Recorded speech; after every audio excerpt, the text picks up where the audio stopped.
श्री शिवाय नमस्तुभ्यम। हर हर महादेव, जय महाकाल। कैसे हैं आप सभी शिव भक्त? आप सभी शिव भक्तों को मेरा प्रणाम और मेरे देव आदिदेव महादेव की कृपा आप सभी शिव भक्तों पर यूं ही बनी रहे। आपके बड़े से बड़े दुख, बड़े से बड़े कष्ट खत्म हो, आपकी सारी मनोकामनाएं पूरी हो, यही मैं महादेव जी से प्रार्थना करता हूं।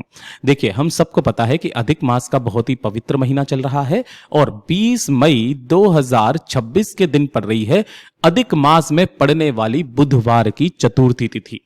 पूज्य गुरु जी ने कहा, अधिक मास का महीना कोई साधारण महीना नहीं होता।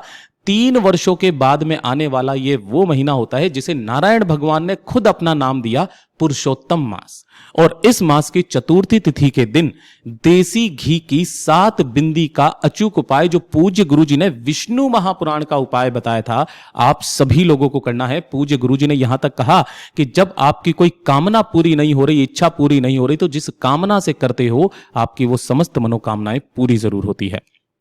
पूज्य गुरु जी की कथा से सुनकर के और समझ करके इस पूरे उपाय को बहुत ही आसान भाषा में आप सभी शिव भक्तों को बताऊंगा। परंतु उससे पहले आप सबसे बस एक छोटी सी प्रार्थना करना चाहूंगा कि जो भी शिव भक्त पहली बार आए हैं, चैनल को सब्सक्राइब जरूर से कर लीजिएगा और वीडियो को लाइक करके देव आदिदेव महादेव का कोई सा भी प्यारा नाम कमेंट बॉक्स में लिखना बिल्कुल भी मत भूलिएगा।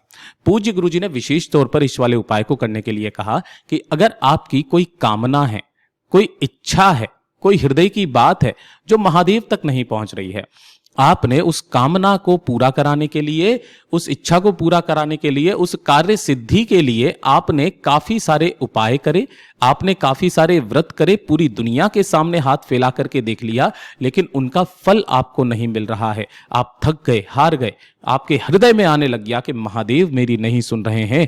तब पूज्य गुरु जी ने कहा, आज के दिन मात्र 1 बूंद आपको लेना होगा घी, देसी घी लेना, वो भी किसका? गाय का। ठीक है, मात्र 1 बूंद घी लेना है आपको और 1 चुटकी ही लेना है आपको लाल चंदन। इस चीज का विशेष करके ध्यान रखना। गुरुदेव हमेशा कहते हैं पिसा हुआ चंदन जो मार्केट में मिलता है इस तरीके का ना लेकर के एक लकड़ी रखा कीजिए लाल चंदन की। इसे घिस करके चाहे थोड़ा सा ही चंदन क्यों ना निकले, उसी चंदन को आपको काम में लेना है। ठीक है ना? थोड़ा सा लाल चंदन, 1 बूंद घी और 1 दीपक आपको तैयार करना है। चाहे आप आटे का कर लीजिए, चाहे आप मिट्टी का।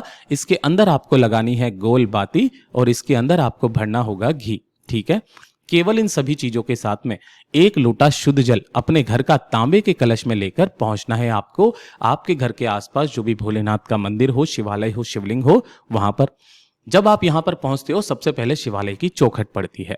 तो शिवालय की जो चौखट है, इस चौखट पर जैसे ही आप जाओगे, जो आप 1 दीपक लेकर के गए हो अपनी कामना कहकर, शिवालय की चौखट पर सबसे पहले इस 1 दीपक को अपनी कामना कहकर प्रज्वलित करना। जैसे ही प्रज्वलित कर दोगे, उसके पश्चात आपको मंदिर के अंदर जाना है, शिवलिंग के पास में। यहां पहुंचकर शिवलिंग के पीछे की तरफ में आपको आसन लगा करके बैठ जाना है, जिससे आपका मुख किधर की तरफ हो जाएगा? हाँ, उत्तर दिशा की तरफ हो जाएगा।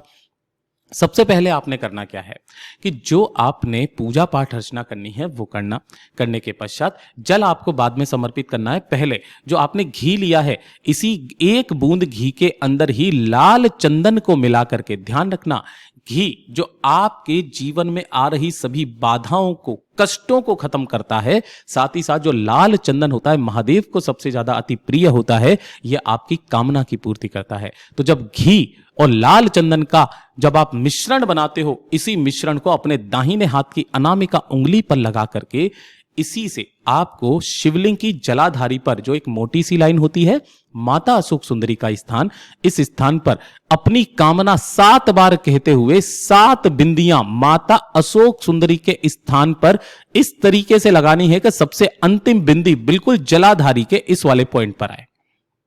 ठीक है, 7 बिंदियां यहां पर लगाने के पश्चात अपने दोनों हाथों में आपको उस 1 लोटे शुद्ध जल को लेना है। श्री शिवाय नमस्तुभ्यम मंत्र का स्मरण करते हुए, शिव और पार्वती का स्मरण करते हुए आपको संपूर्ण जल को शिवलिंग के ठीक ऊपर समर्पित कर देना है। जो भी जल जलाधारी से बहकर नीचे की तरफ आए, अपने दाहिने हाथ में उस जल को रोकना, अपने दोनों नैनों पर अपनी कामना कहकर लगा करके और अपने ऊपर छीट लीजिएगा। ऐसी कोई कामना नहीं जो पूरी ना हो। इस मास में आने वाली दोनों चतुर्थी तिथि के दौरान जो भी व्यक्ति इस उपाय को कर लेता है, अगली एकादशी आने से पहले उनकी वो मनोकामना पूरी जरूर होती है। पूज्य गुरु जी का बहुत अद्भुत और अचूक उपाय है, जरूर कीजिएगा। वीडियो पसंद आए तो लाइक करना, चैनल को सब्सक्राइब जरूर कीजिएगा।